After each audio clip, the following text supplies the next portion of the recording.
दादा बैठक घेतली, काय नियोजन ठरलंय मुंबई येथे होणाऱ्या आंदोलनाविषयी? आज आम्ही धाराशिवपासून सुरुवात केली. आता पश्चिम महाराष्ट्रापर्यंत प्रत्यक्ष गाठी भेटी काय होतं त्या सभा घेतल्यानंतर प्रत्यक्ष आम्हाला चर्चा मूळ करता येत नाही, मूळ विषय समाजासमोर मांडले नाही. आणि प्रत्यक्ष ज्यावेळेस समाजाच्या प्रमुख व्यक्तीला आपण सांगतो तर गावखेड्यापर्यंत तो आम्ही सांगितलेले विषय घेऊन जाते की आपण अशा स्वरूपाचं आपल्याला काम करायचं. म्हणून मी प्रत्यक्ष हे नवीनच सिस्टम सुरू केली की आपण नवीन पायंडा पाडू, आपण लोक प्रत्यक्ष जाऊ, लोकांशी भेटी घेऊ. नुसतं मग ते काय होतं भाषणं केले ना तर मागच्याला काय माहीत नाही, पुढच्यालाही काय माहीत नाही. म्हणून नवीन एक पायंडा सुरू केला प्रत्यक्ष गाठी भेटीचा. आता उद्या आम्ही सोलापूर जिल्ह्यासाठी आम्ही परवा मला वाटतं 7 तारखेला सांगलीला आहे, 8 तारखेला फलटणला आहे, 9 तारखेला मला वाटतं भोर पुण्याचा तो अलीकडचा बेल्ट राहिला आमचा, पलीकडचा आम्ही घेतला आहे, आणि अहिल्यानगर असं पश्चिम महाराष्ट्र पूर्ण घेतोय. मुंबईची जबरदस्त तयारी मराठ्यांनी सुरू केली आणि तुम्हाला होतो ना भविष्य त्याचा रेकॉर्ड ब्रेक यावेळेस मराठा मुंबईत दिसलेला दिसणार. म्हणजे आपण जे समुद्र म्हणतो ना, समुद्राच्याही किती पटीत मराठा स्वतःलाच बघणार आहे की आपण इतके विराट रूपाला चाललोय. नाही घेणार, 100% यावेळेस आरक्षणाची लढाई जिंकणार. मराठे ओबीसीत सगळेची सगळे तुम्हाला 29 ऑगस्टला आलेले दिसते. याआधीही तुम्ही मुंबईला गेला होता, आत्ताही जाणार आहेत, पण सुरुवातीला जे तुमचं नियोजन होतं त्याच्यामध्ये आता काही बदल केलेत का त्याच पद्धतीने नियोजन? नाही, फक्त आता वापस यायचं नाही, हो बदल. आता माघारी फिरायचं नाही. आणि दुसरं की रूट जो आम्ही टाकला होता आधी की अंतरवालीहून शेवगाव पैठण मार्गे, पांढरे पोलावून अहिल्यानगर, मग आळाफाटा ते शिवनेरी किल्ला आणि माळशेज घाटातून कल्याणहून वाशी असा मार्ग होता. परंतु आता पाणीसाठी पोरं गेले होते मुंबईला, तर त्यांनी सांगितलं की ते माळशेज घाटात इतकं भयंकर रस्ता आहे की एखादी जर गाडी बंद पडली तर गाड्या सगळ्या स्टॉप होणार आहेत. तिला उचलून जरी बाजूला ठेवायचं म्हणलं तरी जागा नाही आहे, लुटीत नेली पंक्चर झाली तरी जागा नाही आहे, आणि 50-60 किलोमीटर असं अंतर आहे. एखाद्याला चहा प्यायची जरी तलब झाली तरी पिऊ शकत नाही, काहीच नाही, म्हणजे गावच नाही. तर पोरांचं म्हणणं आहे की आपण शिवनेरीपर्यंत फायनल, आपण शिवनेरीहून चाकण मार्गे, तळेगाव मार्गे, लोणावळा आणि वाशी, चेंबूर, आझाद मैदान असं जाऊयात. आणखीन काय फायनल नाही केलं, पण पोरांचंही म्हणणं ऐकावं लागेल, कारण त्रास व्हायला लागल्यावर लय अवघड असतं. कारण जाणाराला आम्हाला माहिती त्रास किती होतो, इकडून बोलणाराला काय नसतं की आहे तीच राहून द्या, इतका वळणाचा घाट आहे, नोकरीलेला आहे. म्हणजे यापूर्वीच्या आंदोलनामध्ये वेगवेगळ्या राजकीय पक्षांतील लोकप्रतिनिधी आंदोलनात सहभागी झाले होते, परंतु आता जर आपण 29 ऑगस्टचा नारा दिला आहे, या आंदोलनामध्ये वेगवेगळ्या पक्षातील समाजातील लोकप्रतिनिधी सहभागी होते असं खात्री वाटते आपल्याला? ती होतील का नाही दादा मला नाही माहिती, पण तुमचा प्रश्न बरोबर आहे, होतील का नाही माहीत नाही. पण त्यांना मोठं करायचं काम आम्ही 6 करोड गोरगरीब मराठ्यांनी केलेलं आहे. आमचं कर्तव्य, आमच्या लेकराचं आता कल्याण होणार आहे गोरगरीब मराठ्यांचे आरक्षणामुळे. आम्ही त्यांना सांगणार आहे तुम्ही या, म्हणजे ग्रामपंचायत सदस्यापासून ते जिल्हा परिषद सदस्य, पंचायत समितीचे सरपंच, माजी सरपंच, सभापती, जिल्हा परिषद अध्यक्ष, जिल्हा परिषद सभापती, माजी अध्यक्ष, आमदार, खासदार, मंत्री, माजी आमदार, सगळ्यांना सांगणार आहे की तुम्ही मुंबईला या. आणि त्यांच्यावर लक्ष पण ठेवणार आहे, म्हणजे जाहीर मीडियाच्या बांधवाच्या माध्यमातून सांगतो, आम्ही त्यांच्यावर लक्ष पण ठेवणार आहेत. कोणाला सांगितलंय, पण आम्ही मुंबईला गेल्यावरती इकडंच गावात आला नाही, ते नगरसेवक असतील, महापौर असतील, नगराध्यक्ष असतील, एकही माणूस सोडला जाणार नाही हे सांगायचा. आणि कोणाला जर सांगण्यात नाही आलं तर या धाराशिवच्या मीडियाच्या बांधवाच्या माध्यमातून सगळ्या राजकीय पक्षातल्या आमदार, खासदार, मंत्री, नगराध्यक्ष, सभापती, महापौर, नगरसेवक, सरपंच, माजी सरपंच, सदस्य ग्रामपंचायतचे, जिल्हा परिषद पंचायत समितीचे सगळ्यांना आवाहन करून सांगतो, आमच्या गोरगरिबांच्या लेकराचं कल्याण होणाऱ्या आरक्षणामुळे तुम्ही सगळेचे सगळे मुंबईला या, नाही आल्यावर त्याच्यावर नंतर बघू. लोकसभेमध्ये आपला इम्पॅक्ट दिसून आला, परंतु विधानसभेमध्ये इम्पॅक्ट दिसला नाही. आता स्थानिक स्वराज्य संस्थेची निवडणूक आहे, काय सांगाल? मी विधानसभेत नव्हतोच दादा. नाही, तुम्ही नव्हता, पण समाज पण कुठल्या बाजूला, कुठल्या दिशेने झुकणार असेल? काय असतं, ज्यावेळेस आपण मैदानात नाही, समाजाच्या खांद्यावरती जबाबदारी दिली, त्यांना जे वाटतं त्यांनी केलं. लोकसभेला मैदानात होतो, करून दाखवलं. मी थोडा वेगळ्या पद्धतीचा माणूस, मी एखादं बोललो की ते करतो, मी खोटं नाही बोललो. आता मुंबईत सांगितलं तुम्हाला पहिल्यापेक्षा 5 पट राहील, 5 पट जर पब्लिक पहिल्यापेक्षा दिसली नाही आपलं तोंडावर नाव बी नाही. तसंच विधानसभेला आपण नव्हतो, बघूयात ना, आता पुढच्या निर्णयाचं आता नाही सांगू शकत, जे तुम्ही प्रश्न विचारला त्याच्यावर. पण आमच्यात नसणारा तो आमचा नाही, किंवा मात्र संदेश येणाऱ्या निवडणुकीत 100%. 29 तारखेच्या मोर्चाची तुम्ही तारीख बऱ्याच दिवसापूर्वी जाहीर केली आहे. आतापर्यंत सरकारकडनं कोणी संपर्क साधला यावेळेस, किंवा काही बोलणं कुणाशी होतंय? नाही, संपर्क साधला नाही आणि मी त्याचा विचार पण कधी करत पण नाही. मी आंदोलन करताना उपोषणाला जरी बसलो, आपल्याकडे कोणी येईल या दृष्टिकोन ठेवून मी कधीच आंदोलन करत नाही. तसं करणारा माणूस कधी यशस्वी होत नाही. जो दुसऱ्यावर अवलंबून असतो येते, मी तसं करत नाही. मला माझ्यावर आत्मविश्वास आहे, मी झुंजणार आणि समोरच्याला हरिणार सुद्धा, ही मला आत्मविश्वास असतो. माझ्या समाजावरती मला आत्मविश्वास आहे की माझा समाज सगळ्याला झुकवितो. त्याच्यामुळं आम्ही यायची वाट नाही बघत, आम्ही वाट बघतो आता 27 ऑगस्टची आंतरवालीतून मुंबईकडे निघण्याची, आणि आम्ही निघतोय. ते येतील नाही येतील मला माहीत नाही, पण यावेळेस मराठ्यांच्या पदरात आरक्षण असणार आणि गुलाल मात्र ओबीसी आरक्षणातून मराठ्याच्या डोक्यावर पडलेला दिसणार. दादा, स्थानिक स्वराज्य संस्थांच्या निवडणुका आता होणार आहेत, त्यासाठी कुठेतरी ओबीसीचं आरक्षण जे आहे कायम ठेवण्यात आलेलं आहे. 27% ओबीसी आरक्षणाचा वाटा सरकारनं त्याच्यासाठी दिलेला आहे. काय नेमकं आपण कसं पाहता याच्याकडे निवडणूक आता कसं काय असतं, न्यायदेवतेपुढे आपण काय बोलणार, न्यायदेवतेच्या निर्णयाला आपण सगळ्यांनी मान्य करायचं असतं, आणि तीच लोकशाही रूल आहे, आपण ते फॉलो करणं गरजेचं आहे. आणि त्यात काय तर ओबीसी आता आम्ही कोण आहेत, ओबीसीचे पण चांगलं आहे ना. किती फायदा होईल तुम्हाला? आता मराठा समाज देखील कुणबीमध्ये मोठ्या प्रमाणात गेलेला आहे, आपण आंदोलन देखील ओबीसीमध्ये गेलेला आहे, कसा फायदा होईल?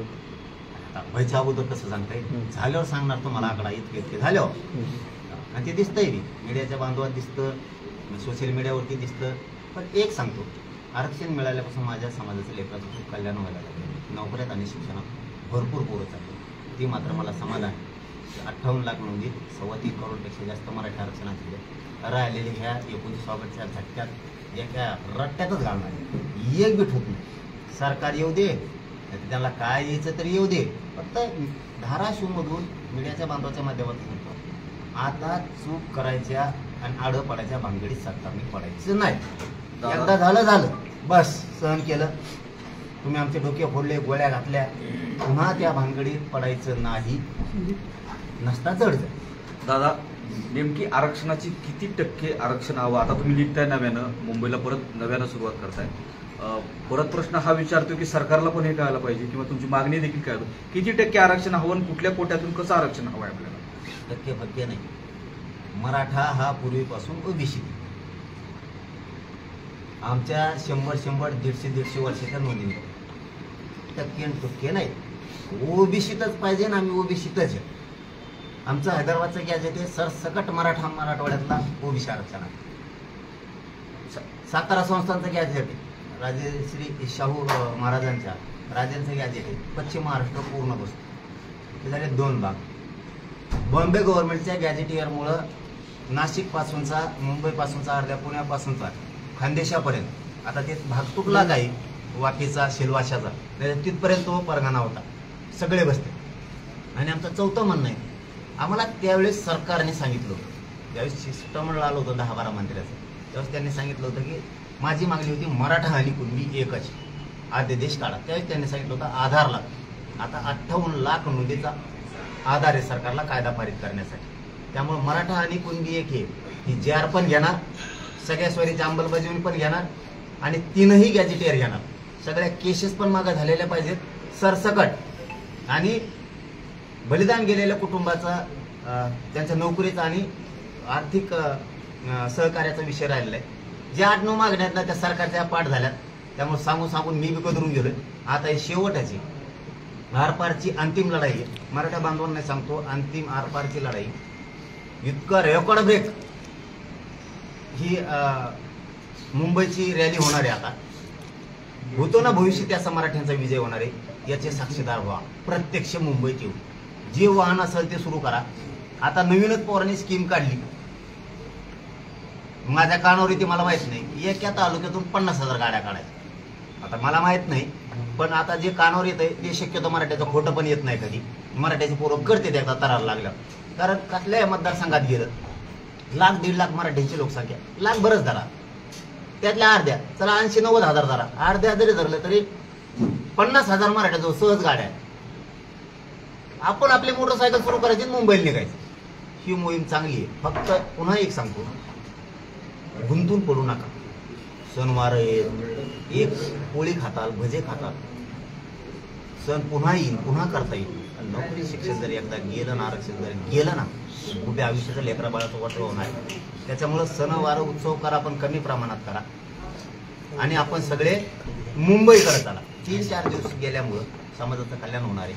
तुम्ही सगळेचे सगळे चला. शेवटची फायदा नाही, खेळानं जाऊ दे. एकदा काय होते, घुसा सगळेच मुंबईत. दादा याचं आरक्षण त्याला घेऊन जोडूनच प्रश्न आहे. मागच्या वेळी जे एकनाथ शिंदे मुख्यमंत्री असताना आपल्याला ठाण्यामध्ये जो GR दिला, त्या GRात तरतूद होती. मग आता तो GR वेगळा आहे का, आणि आता आपली मागणी जी आहे ती वेगळी आहे का? काय नेमकं थोडं त्याच्यातलं कसं हे आहे? दादा काय असतं, पहिल्यापासूनच आमची मागणी होती मराठा आणि कुणबी एक, आणि सगळे सोयरे पण. आणि नुसते मराठीचे घेतलेले नाही, तर त्यात कायद्यानुसार 2012च्या ओबीसीच्या कायद्यानुसार घेतलेले सगळ्यांचे, जे ओबीसी आरक्षणाला मान्य आहे. नुसते मराठ्यांचे घेतले असते तर सगळे बाहेर फेकले गेले असते. मग ते विशेष मागासवर्ग असो, मागासवर्ग असो, मागास प्रवर्ग असो, त्याच्यात बसणारे सगळे 27% ते 32% आरक्षणात बसणारे सगळ्यांचे सगळे सोयरे. का घ्यायचे? ते सोयऱ्याचे घेता येत नाहीत तर का घ्यायचे? की त्यांचा यांचा व्यवसाय एक पोट जाती, ही उपजाती. उदाहरणार्थ म्हणून सांगतो, कुणबीचे नोंद निघाली आणि त्याच्या सोयरीची निघाली नाही, त्याचा रोटीबेटी व्यवहार पण होतो. त्यांचे परंपरागत असणारे सणवार पण सारखेच आहेत, व्यवसाय पण सारखेच. मग निकष काय ओबीसी आरक्षणात?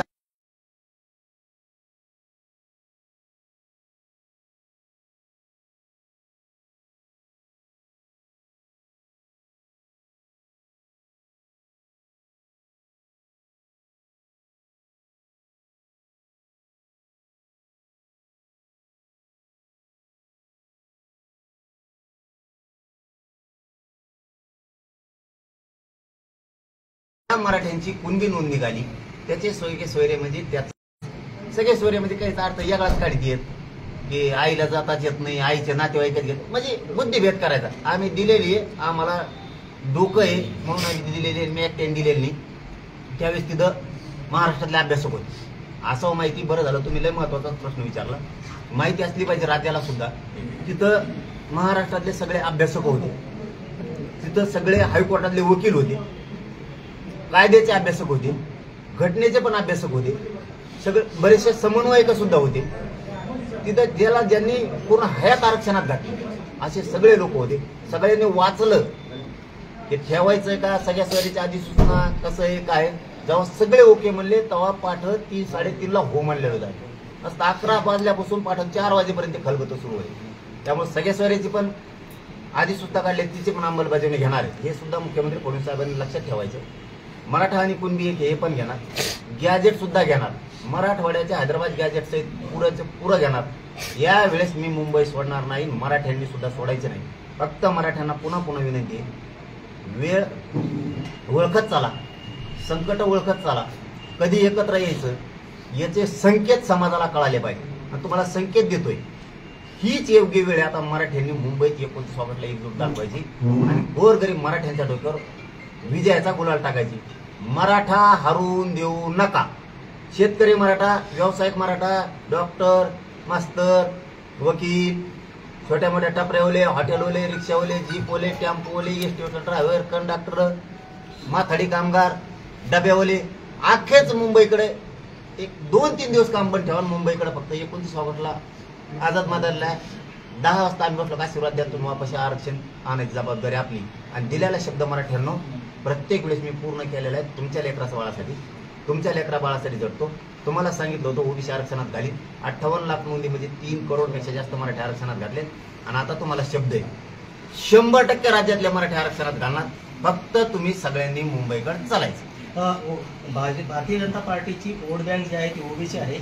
देवेंद्र फडणवीस आता ओबीसी मध्ये मराठ्याला सरसकट आरक्षण देतील का? आणि दुसरा प्रश्न असा आहे, मुस्लिम आरक्षणासंदर्भात आपलं काय मत आहे? त्यांनी दिलं नसतं ना. देवेंद्र फडणवीस साहेबांनी तुमच्या म्हणण्यानुसार ओबीसीतून आरक्षण दिलं नसतं, पण मराठेच ओबीसीत आहेत. 58 लाख नोंदीचा आता आधार आहे. आमचं हैदराबादचं गॅजेटियर आहे. कसं का देणार नाही? त्यांना आता बोलायला कुठेही जागा नाही. 1.5-2 वर्ष वेळ दिला. 29 ऑगस्टला 2 वर्ष आंदोलनाला पूर्ण होतात. पूर्ण वेळ दिला आम्ही. कुठंही सरकारचं वेटीच धरलं नाही किंवा त्यांचं मन बघितलं नाही किंवा त्रास दिला नाही. त्यांनी वेळ मागायचा आम्ही द्यायचा, त्यांनी वेळ मागायचा आम्ही द्यायचा. 2 वर्ष दिला, आता 1 घंटा सुद्धा देत नसतो. एकदा जर मी अंतरवाली सोडली, पुन्हा वेळ नाही, मंत्री येऊ नाही, तिकडे संत्री येऊ नाही तर फंत्री येऊ, पुन्हा गाडी माघारी मराठ्यांची वापस फिरत नसती. त्यामुळं फडणवीस साहेबांनी लय डोकं लावण्यापेक्षा मराठा आणि कुणबी KJR काढावा, गॅजेट लागू करावं, मोकळं व्हावं आमच्या 8-9 मागण्या देऊन.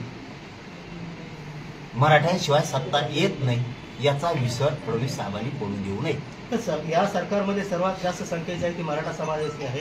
लोकप्रतिनिधी जास्त आहेत मराठा समाजाचे, पण ते का आवाज उठवत नाहीत? समाजाबरोबर काय नाही. तीच तर अडचण आहे ना आमची. तिथंच मुळे आधी मी नेमकं आता ते येत नाहीत, काय करावं? तीच प्रॉब्लेम आहे. आता ते येत नाहीत, त्याला आम्ही काय करावं? पण आता आम्ही सिद्ध केलंय ना, गोरगरिबांची लढाई गोरगरिबांना लढायची, जिंकायची. कोणत्या आमदार मंत्र्याचं ऐकायचं नाही. पुन्हा एकदा धाराशिव जिल्ह्यातून पत्रकार बांधवाच्या माध्यमातून मराठा समाजाला सांगतो, जर का एखादा आमदार कोणाला कुजबुजला बी कार्यकर्त्यामार्फत जाऊ नका मुंबईकडे, फक्त मला नाव सांगा, त्याचा बाजार उठेला म्हणून समजायचं. मंत्री आमदार कुणी पण असू द्या, पण मराठ्यांनी एखाद्या नेत्याचं ऐकून मुंबईला यायचं टाळायचं नाही, स्वतःच्या लेकरा बाळाचं वाटोळं करू नका. मला 1-2-3 दिवसापूर्वी आणखीन एक गोष्ट कळाली. काही जण असं म्हणताय की आमचे 10-5 लाखाचे काम आहेत त्यांच्याकडं म्हणून आम्हाला येता येत नाही आणि किंवा मग विरोध दाखवल्यासारखं करायचा. अरे तू मराठ्याचा आहे, 10-5 लाखासाठी तो एकट्याचं कल्याण गावातल्या मराठीत वाटोळ करतो तो एकट्यासाठी. हे असले पेरणाऱ्याचे पण नावं सांगा मला. एक जणाचं माहीत झाले, त्याचा बाजार आठवड्यात उठतो मी. कारण हे आमचंच काही मराठ्यांच्या मध्ये नाही, ते 10-5 लाखाचं काम होतं, मला मिळालेलं आहे, त्यांच्यामुळं मग कल्याण होतंय. आणि मग काय करत तो एकट्याचं कल्याण होईल, पण बाकी पुरं गाव मारतो का? 6 कोटी मराठे का फाशीवर देतो का? आणि मराठ्यांनी समजून घ्या, आपला नेता मग तो नगरसेवक असन, सरपंच असन, जिल्हा परिषदचा मेंबर असन, तो सभापती असन, तो जर तुम्हाला म्हणला मुंबईला नको जायचं, आपलं इकडं सरकारमुळे चांगलं होतंय, आमकं होतंय, सरकारमुळे तो चांगलं होतंय म्हणा, आमचं नाही. तो एकट्याचं कल्याण होऊन पण आमच्या सगळ्या लेकराचं वाटोळ करतो का? तो या संग राहिल्यामुळे आमच्या पोराचं नोकरी लागणार का? तो ह्यामुळं राहिल्यामुळं आमच्या पोराला शिक्षण मिळणार का? फीसमध्ये माफ मिळणार का? घरकुलं मिळणार का? राज्याच्या केंद्र सिंचनाच्या कृषी योजना मला मिळणार का? पंचायत समिती जिल्हा परिषद योजना मिळणार का? याचं उत्तर नाही मिळणार त्या संघ राहिल्यामुळे. त्याच्यासाठी तुम्हाला आरक्षणाची गरज आहे. सगळ्या सुविधा घेता येतात, नोकऱ्या घेता येतात. हे मराठ्यांनी समजून घ्या. नेत्याचं ऐकून घरी थांबू नका, तुमच्या पोराचं वाटोळ करू नका. आता आणि याला एक जोड आहे दुसरा, तेवढं सांगतो आणि थांबतो. याला एक जोड आहे. काही सत्ताधाऱ्यातल्या लोकांचे मला फोन येतात, तुम्ही बघत बसताना येऊन बी भेटतात काही, पण काही जरा दबज आहे. ते फोन करून सांगतात आम्ही तुमचं दिसत नाहीत बा, असे खौडगांडीचं सरकार आहे. त्याचे जे शब्द आहेत ते सांगतो बरं का. मग मी माया परत तोंडात मागं लागता माया. ते म्हणले लय ते खौट आहे, लय ते खुनशी धावण्याचं आहे, ते इकडं तुमचं घेतलं ना ते आमचं काडी घालतंय. आम्ही तुमचं दिसणार नाही, पण मुंबईत आम्ही तुमच्या संग दिसणार. असे सुद्धा मराठी आहेत.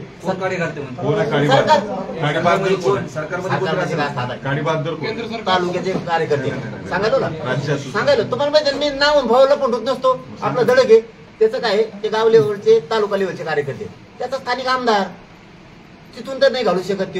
तो घातला म्हणजे मंत्री आला, मग मंत्री आला, मग ते देवेंद्र फडणवीस सांगितलं माझं मंत्री म्हणला की, पण ते खालचे कार्यकर्ते जे असतात ना, जिल्हा परिषदेचे, पंचायत समिती, सभापतीचे लेवलचे, हे म्हणजे त्याला 10-5 लाखाचे कामं गुंतलेले, पण आम्ही येणार. मगाशी तुम्ही आमदारांच्या बाबतीत बोलत होते. कोणत्या आमदार? सूर जो होता राज्य पातळीवरचा सूर होता तुमचा, राज्यात लेवलवरून काड्या घातल्या जातात असं तुमचं म्हणणं. काड्या घालणारा कोण आहे, कोण काडी बाजार? आपण स्पष्ट बोलण्यासाठी परिचित आहे. मी असं सांगितलं की जे दुसरी बाजू सांगितली तुम्हाला, की मला काय असे फोन येतात की आमच्यात काड्या घालतात, खुनशी बुद्धीचे आहेत सरकारमधले, मराठ्याचे येऊन सांगतात आम्ही सत्तेत असल्यामुळं, पण आम्ही तुमचं आता दिसणार नाही. आता म्हणजे आम्ही असं फिरतो असे, पण मुंबईत दिसणार, इथं नसणार पण तिथं असणार, असं त्यांनी येऊ सांगितलं. त्याच्यामुळं मराठी आतून सगळेच पुन्हा एक झालेत. जरी काही दिसत नसले तरी काही काड्या करतात. काड्या करण्याचा बाजार उठायला मी आहे ना. फक्त मराठ्यांना पुन्हा ते सांगतो की बाबा हो, जर एखाद्या नेत्याचं ऐकतात, एखाद्या सदस्याचं ऐकतात, तुमच्या लेकराचं वाटलं होईल, ते मोठं होईल एकटं. त्याच्या एकट्यासाठी का पुरं गाव मारायचा का तालुका मारायचा? आमदार असेल तर ते एकटा सुधर. तालुक्यात बी बघा तुम्ही, एक आमदार जर झाला एका गावात लय झाले तर 2, 100 गाव झाले तर 100-150 लोक सुधरित ते बी काम दिलेले का. त्यांनी जर 20-30 लाखाचे काम दिले तर त्याला आल्याला ना अर्धा गाड्यातच घालतो. सभा लावली की लाव गाड्या, तुला नव्हतं काम दिलं. मग बरेच सरपंचांनी वावरही केले, बरेच जिल्हा परिषद सदस्यांनी वावरही केलेत. हेच नेते येतात आणि हेच पुन्हा त्याला वाटोळ करतात. त्यामुळे सुधरत कुणी नाही. आरक्षणातून आपले सगळ्याचे लेकर सुधारणार आहेत. आणि सत्ताधाऱ्यातल्या मराठ्यांना सांगतो, सत्ता आली म्हणून लेकरं बाळ नाही सुधारणार. तुमच्या लेकी बाळीचे, तुमच्या पोराचे शाकशिव्या खाऊ नका. ते म्हणून बाबा तुमची सत्ता होती त्यावेळेस तुम्ही मोर्चात नाही गेलात, आंदोलनात नाही गेलात. मला आरक्षणाची गरज आहे, मला मोठं व्हायचंय, शिक्षक व्हायचं, डॉक्टर व्हायचंय, मला वकील व्हायचंय, इंजिनियर व्हायचंय, मला IPS दर्जाचा अधिकार व्हायचंय, IAS व्हायचंय, क्लास 1 क्लास 4चा अधिकारी व्हायचंय. आरक्षण असतं तर मी झाले असते. तुम्ही मोर्चात गेला नाहीत म्हणून सत्ताधाऱ्यातल्या मराठ्यांना सुद्धा सांगतो, स्वतःच्या लेकराचं वाटोळ करू नका. तुमच्या स्टेटसप्रमाणे तुम्हाला लेकरं शिकावे लागते. त्याच्यासाठी आरक्षणाची गरज आहे. तुमच्याजवळ करोडोनी पैसा असला तर फक्त तुम्ही शिकू शकाल. पण 1% जर लेकरं उठलं तर तुमचं पोरगं तुमच्या डोळ्यात देखता MBBS झालेलं नसणारे, ते कलेक्टर PSI झालेलं नसणारे. चूक करू नका. सत्तेच्या मागं पळून स्वतःच्या लेकराचं वाटोळ कोणी करू नका. अख्खेच्या अख्खे विरोधी असतील, सत्ताधाऱ्यातले मराठी असतील, सगळे मुंबईला चला. शेतकरी मराठा मुंबईला चला, व्यावसायिक मराठी पण मुंबईला चला. तुम्ही मजूर असताल तरी मुंबईला चला. किती दिवस आता कंपन्यात आपण हमाली करायची, किती दिवस आपण आता कंपन्यात काम करायचं. आपल्याही लेकरा बाळाचे, लेकी बाळीचे स्वप्न आहेत की अधिकारी व्हायचे. कधीतरी लेकराच्या सुखाचा विचार करा, समाधानाचा विचार करा. हे मराठ्यांनी करणं खूप गरजेचं आहे. हे बघा, मी तळतळीनं तुम्हाला एवढ्यासाठी सांगतोय मराठा बांधवांनो, तुम्हाला मायबाप मानलंय आणि तुमचा मुलगा म्हणून तळतळीनं काम करतो. रात्रंदिवस मी रातपाट तुमच्या लेकरासाठी झटतोय. एवढ्या वेळेस फक्त झटून राहा. काही मागत नाही तुम्हाला, 1 रुपया आठाणा मागत नाही. आपण आपल्या गावात गाड्या लावा, वर्गाण्या करा, आपण आपल्या गाड्या सुरू करा आणि मुंबईकडे निघा. एकही मराठ्यांची कर्मचाऱ्याची सुद्धा गाडी घरी ठेवू नका. अधिकारी जरी असेल, एखादा पोलीसमध्ये आहे, एखादा डॉक्टर आहे, एखादा कलेक्टर आहे. अरे आरक्षणच नसलं तर तू झाला कलेक्टर, तो पोरगं नाही व्हायचं. तू पोलीस आहे आणि पोलीस झाला, तू एखादा अधिकारी झाला, तू जिथं लागला तिथंच रिटायर होणार, तू बढती मिळणार नाही. आरक्षणाची आवश्यकता आहे. थोडं भानावर आहे सगळेजण. व्यावसायिक असेल एखादा, त्याजवळ करोड रुपये, तू 5 करोड घालशील शिक्षणाला, काय उपयोग आहे. 1% हुकलं तर. मी एक उदाहरण सांगतो, फक्त नाव विचारू नका. तुम्ही नावाचं मागा लागत होतो. तुम्हाला एक नाव सांगतो. माझ्याकडे एक माजी मंत्री आला आमच्या तिकडं. त्यांनी सांगितलं, पोराची परीक्षा 6 महिने अगोदर झाली, 6 महिने त्याचं प्रमाणपत्र निघालं. त्यानंतर झाले म्हणे, हेच प्रमाणपत्र जर 6 महिने आधी निघालं असतं, माझं पोरगं कलेक्टर झालं असतं, लहान पोर. ही सत्य हकीकत. म्हणून मराठा समाजाला माझी वेळोवेळी विनंती आहे, अशी संधी पुन्हा येणार नाही. 75 वर्षात पहिली चालून आली. तुम्ही एकजूट राहिलात म्हणून अशीच एकजूट राहा. एवढ्या वेळेस ताकद लावा. आपलं एकमेकाचं पटत नसत, चूक माझी एखादी असू शकते, चूक डोक्यात ठेवू नका, सोडून द्या. पण आरक्षणासाठी जरी एखादी माझ्याकडून चूक झाली असेल, एखादी तुमच्याकडून झाली असेल, त्या चुकीसाठी समाज वायाला जाईल, समाज बर्बाद होईल, समाज हरल, असं पाऊल उचलू नका. सगळे मुंबईकडे चला. हे आता अंतिम फाईट आहे. आरक्षणच मिळवायचं, कोणी येऊ द्या आडवं आणि घुसायला मुंबईत चला. सरकारनं जर स्थानबद्ध किंवा नाकाबंदी केली तर काय इतक्याला करतील? इतक्याला एवढं सोपं आहे. दादा, मी सरळ सांगतो मुख्यमंत्री साहेब तुम्हाला, एकदा चूक झाली, मला म्हणून जरा घेऊन म्हणले, मग मी आता करायला लागलो ना, मला राग या पिच्छा नसतो. मग एकदा आमचे डोके फुटले, आजही गोळ्या आमच्या अंगातल्या निघत. आत्ता सुद्धा अंतरवलीतल्या माय मावल्या आमचा एक बाजावर झोपून येत. आमच्या काही गुडघ्याचे ऑपरेशन सुरू आहेत. कुणाच्या मांड्याला टाके घेतलेत, कुणाच्या 34 टाके डोक्यात पडले. ते आमच्या लक्षात पुन्हा येऊ देऊ नका. ही जर विषय लक्षात आला ना, आमच्या डोळ्यात रक्त होतं. कारण आईला मारलेलं तुमच्यात सुद्धा कोणीच नाही बघू शकत. आमच्या माय मावल्या मांडीवर लेकरं घेऊन बसले. ते विषय निघाला ना, माझं काळीच चिरल्यासारखं होतं. कारण बघताना आम्ही डोळ्याने बघत होतो. असं मारत होते की जनावराला मारत, दोन्ही हातानं मारत होते. ज्यावेळेस त्यांच्या काठ्या मोडल्या हातातल्या, त्यावेळेस त्यांनी इटाने आणले आमच्या डोकं. आमच्याच इटाने आमच्याच लोकांचे डोके फोडले. ज्यावेळेस गोळ्या मारायच्या संपल्या, त्यावेळेस त्यांनी बंदुकीचे उलटे दस्ते करू मारले, म्हणून डोके फाटले लोकांचे. आमचे कुंकर फाटले. एक जणात होता आमच्या ताईचं नाक फुटून गेलं. इतके क्रूरपणे प्राणघातक हल्ला केला होता. म्हणून साहेब तुम्हाला सांगतो, कुणाची चूक नाही करायची आणि त्या भानगडीत पडायचं नाही. मी आडविलं नामकं करीन, तमकं करीन.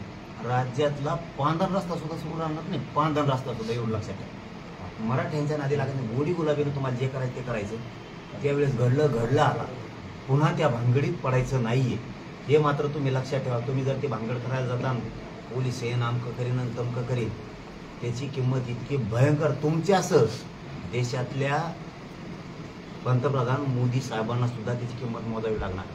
तुम्हाला मी प्रामाणिकपणाने सांगतो, ही धमकी नाही आहे, हे तुम्हाला मी समजून सांगतोय, कारण तुम्हाला ती खोड आहे. तुम्हाला ती खोड आहे लोकांच्या, कारण तुम्हाला जनतेची माया नाही. तुम्हाला आई कळत नाही, बहीण कळत नाही, लेकरू बाळ कळत नाही, काय कळत नाही. कळत असतं तर आमच्या 9 वर्षाच्या पोरीच्या पायात गोळी शिरली नसती, इकडून गोळी शिरली ती इकडच्या बाजूने निघली होती. या लेकरांचा काय जीव मानला असं. त्याच्यामुळं तुमचं आम्हाला माहीत झालेलं आहे, म्हणून तुम्हाला सावध करतोय, पुन्हा त्या भानगडीत पडू नका. आई बहिणीवर पोरावर जर हात पाडला ना, मराठी कोणत्याही लोकांना जातात बरं का फडणवीस साहेब. आणि तुमच्यामुळं पुऱ्या देशातल्या सरकारला सुद्धा हादर बसत. मोदी साहेबासहित हेही शब्द लक्षात ठेवा माझा तुम्ही. मराठ्याचा इथून पुढे नाद करू नका आणि मराठी बार बार मार खायला मोकळे गेले. दादा, मागे अशी एक चर्चा होती की राज्य सरकार सातारा गॅझेट असेल आणि हैदराबाद गॅझेट स्वीकारायला तयार होतं. तयार होतो अशी चर्चा आहे. माझी संजय शिरसाटांनी काय असतं करता. मग मी तुम्हाला मीडियाला का खोटं बोललो राव. तुमचा माहिती एवढा जीवन महा तुमच्या एका बातम्या येण्यापुरतं बोलत नाही, काय नाही. आम्हाला जे आमच्या गोरगरिबाचा प्रश्न मीडियावाल्यांनी लावून धरला ना, आम्ही प्रत्येक वेळेस त्यांचे उपकारच मानतो. प्रत्येक वेळेस मीडिया इतके झटून राहिलेत ते बिचारे की खरं सांगतो, त्यांच्या लेकरा बाळाचं कल्याण होणार असणार आहे कुठंतरी. इतके झटून राहिले, मी कधीही खोटं बोलत नाही. मला सांगा, जर गॅजेट देत होते एका नोंदीसाठी तळमळ करतो. काल शिरसाट साहेब दिवसभर बेजार केले मंत्री महोदयाने तुमच्या धाराशिवसाठी, काल दिवसभर.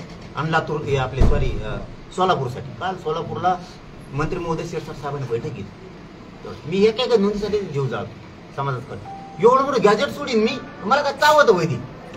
पण हे काय आता सरकारकडून बोलायचं म्हणल्याच्या नंतर आमच्यातच राहायचं आणि हळूच तिकडे जायचं, सरकारकडून बोलायचं. मला काय अडचण देत होते.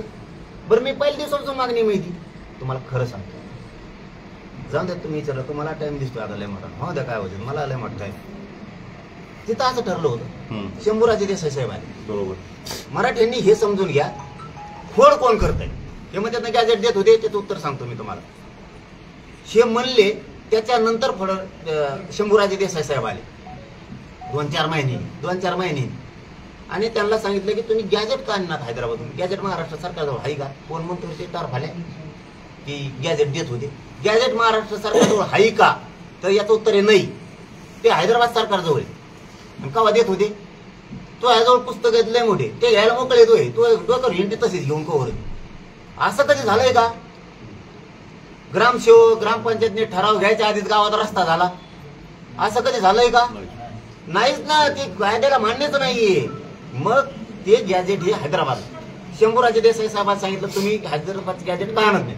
ते हैदराबादला गेले, त्यांना गॅजेट दिलं नाही. कारण तिथल्याने सांगितलं तुमचे मुख्य सचिव पाहिजे. मग आमचे मुख्य सचिव, कारण त्या 8-9 हजार कॉप्या त्या अटेस्टेड करून द्यायच्यात. त्यावेळी पुन्हा आठवण करून देतो. बरं झालं विचारलं, सरकार बी जागा होईल तुमच्या एका प्रश्नामुळे. मग पुन्हा मुख्य सचिव त्यांनी नेले 2-3 महिन्यांनी आणि अंतरावली देऊन सांगितलं शंभूराजे साहेबांनी की आता आम्ही 8-9 हजार कॉप्या ऍक्सिडेंट करून आणल्या. ते इथे फुल्या वाचल्या सरकारने अभ्यास केला. पुन्हा समिती आली. समिती म्हणली आम्ही तुमच्याकडून घेत नाही. आम्हाला काय नेमलं, मग आम्ही जाऊन आणणार. मग सरकारनं त्या ऍटेस्टेड कॉप्या शिंदे समितीकडे दिल्या. शिंदे समितीने घेतल्या. पुन्हा शिंदे समिती गेली, त्यांनी गॅजेट आणलं. म्हणजे मधुकर राजे आर्दड साहेब जे आयुक्त होते आपल्या मराठवाड्याचे, यांनी जाऊन आणलं. पुन्हा त्यांच्या नंतर दुसरी टीम गेली शिंदे समितीची, त्यांनी पण आणलं. आता त्याच्यावर 8-9 महिने झाला अभ्यास चालू आहे. झालाय त्यांचा अभ्यास. त्यांचा त्याच्यावरचा अभ्यास पुरा झालाय. आताशी महाराष्ट्रात आणलंय आणि तुम्ही म्हणता देत होते. महाराष्ट्र सरकार जवळच नाही, देते कुठून. बरं, मी एवढं मोठं एका नोंदीसाठी होतो, एवढं मोठं गॅजेट सोडायला मला काही लागलं का. आता म्हणा हो तुम्ही मला गॅजेट देत होते घेतलं नाही. सातारा संस्थांचं म्हणा, मी तिन्ही घ्यायला लावले. दादा औंध संस्थांच्या नोंदी सुद्धा घ्यायला लावल्या. आता म्हणा, आता मराठा समाज मला म्हणू शकतो गॅजेट देत होते घेतलं, तर अन्न होतं घेता कडून आणि दिल्यावर मला काय कावत होती दे म्हणून उद्या सकाळी. हा चला काय अडचण, कोण आहे त्याला म्हणा दे उद्या सकाळी. असं नाही होत. त्याला त्याच्यावर अभ्यास आता त्याने अहवाल केलाय, सरकारला देते. सरकार ते स्वीकारी. जसं की 58 लाख नोंदीचा अहवाल दिला. तुम्हाला याच्यातले बारकावी सांगतो. आमच्या 58 लाख नोंदी शिंदे समिती मुदत संपत आली होती. शिंदे समितीची अहवाल दिलेला नव्हता. आता त्या अहवाल सुद्धा 58 लाख नोंदीचा दिल्यामुळं आता आमच्या अधिकृत 58 लाख नोंदी झाल्या. देव जरी आला आणि कसला विरोध करणारा त्याचा बाप बी आला आणि त्याचा आजाबी वरून आणला, आमच्या नोंदीला आता धक्का लागत नसतो. कारण आता त्या अधिकृत झाल्या. तसंच शिंदे समितीकडे गेल्याच्या नंतर गॅजेट त्यांनी अहवाल दिल्यावर आता ते सरकारने स्वीकारायचा असतो आणि मग कायदा पारित करायचा असतो. याच्यापेक्षा अभ्यासक कुणीच नाही. गणिताच्या शिक्षकाने गणिताचाच पिरियड घ्यायला लागतो, इतिहासाच्या शिक्षकांनी इतिहासाचा पिरियड घ्यावा लागतो, इंग्लिशवाल्यानेच इंग्लिशचा घ्यावा लागतो. दुसऱ्याने शिकून उपयोग नाही. तुम्ही मी म्हणून काहीच उपयोग नव्हता, कारण 2 वर्षात मी बी लई शिकलो. आता काय घेतलं थोडं थोडं त्यांनी शिकेलं मला, फडणवीस साहेबांनी त्यांनी सगळ्यांनी कसं आडशिरायची कसं काय करतील. मी हुकं टाकून थांबून गणित काव्याने 2 पावलं मागं सर, शांत राहून गेम कर, असं करीत करीत 3 कोटी घातलेत. राहिलेले तुम्हाला 29ला घालतो. फक्त मराठ्यांना पुन्हा शेवटी सांगतो, हात जोडतो तुमच्या लेकरा बाळासाठी, तुमच्याच लेकरा बाळासाठी तुम्हाला हात जोडतो. एवढ्या वेळेस फक्त काम बाजूला फेकून जेवतं ताट बाजूला लोटा.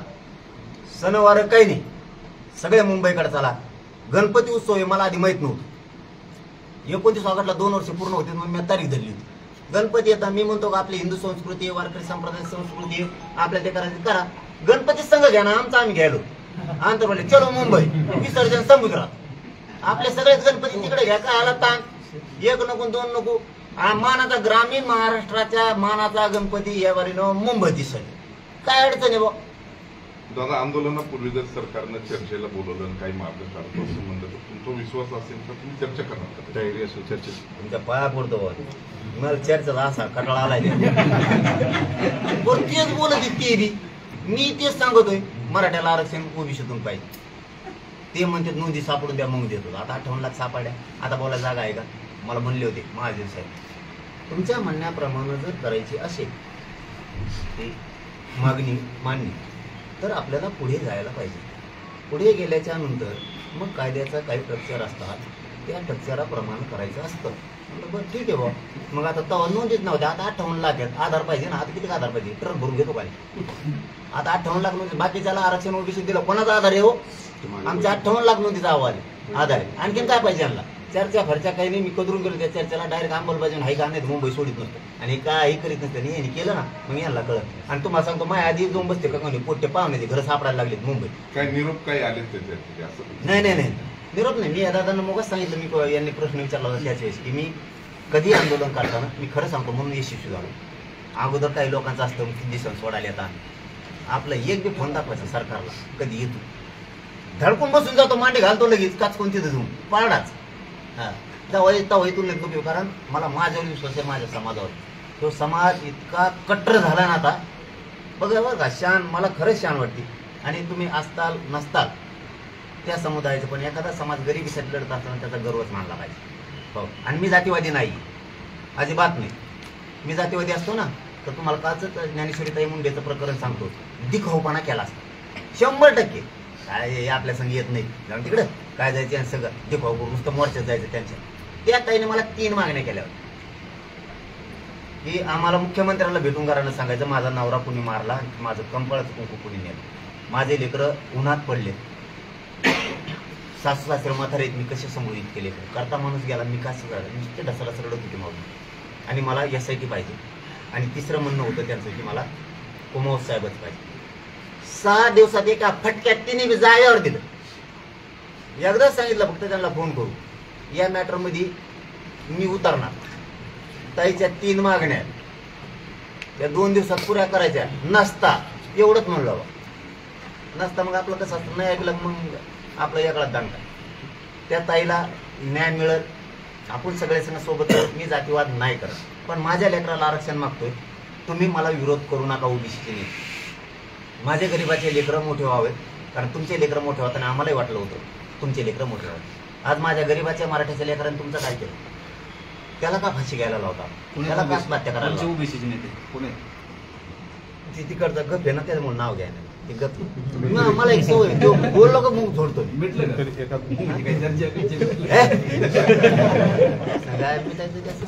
पण ते बोलल्याशिवाय मी वाटत नाही. त्यांना जाणीव झाली तुमच्या ताकदीची, असं म्हणावं व्हायला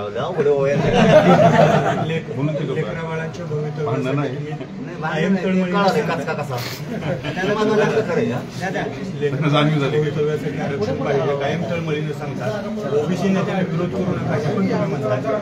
मात्र हा विरोध राजकीय भूमिकेतून आहे का? हे आरक्षण आपलं शैक्षणिक याच्यासाठीच का पूर्ण राजकीय आता स्थानिक स्वराज्य संस्थांच्या निवडणुका बी आहेत कारण जी दादा, कुणबी validity होत प्रमाणपत्रे नाहीये. मिळतील, ते ओबीसीच्या राजकीय आरक्षणाचे बी भागीदार होते, त्यातून हा विरोध होते सगळा आणि त्याबद्दल आपलं काय नाही मग आता त्यांच्या राजकीय भूमिकेसाठी आमच्या लेकराचं वाटोळ करता का? पण मी काय आम्ही कुणबी आहे, त्याच्या ज्या सुविधा आहे मी ते घेणारच आहे. त्यात तर दुमत नाही. म्हणजे ज्या सुविधा आहेत आम्हाला त्यात आम्ही घेणार. आम्ही एखादं वावर घेतलं आणि ते बागायतीच आहे आणि तुम्ही म्हणता ऊसच लावू नको, मग काय घेतलं ते? असं कसं होईल? आम्ही जसे आमचं जसं प्रमाणपत्र आहे, आमच्या जशा त्याच्या सुविधा आहेत त्या तर आम्ही घेणारच. का घेऊ नये? का घेऊ नये? त्यांनी विरोध करू नये. माझ्या गरीबाच्या लेकरात कल्याण होतं केलं तरी त्यांना एक संदेश गेलेला आहे, त्यांनाही तो कळतोय. तुम्ही विरोध केला तरी आम्ही मराठीने आरक्षण घेतलंय आणि तुम्ही नाही केला तरी घेतलंय. त्याच्यापेक्षा करूच नका ना. कशाला नाराजी पसरून घेता एकमेकात? असा मराठा गेलेल्याच आरक्षणात गेला सगळा. थँक्यू. थँक्यू. धन्यवाद.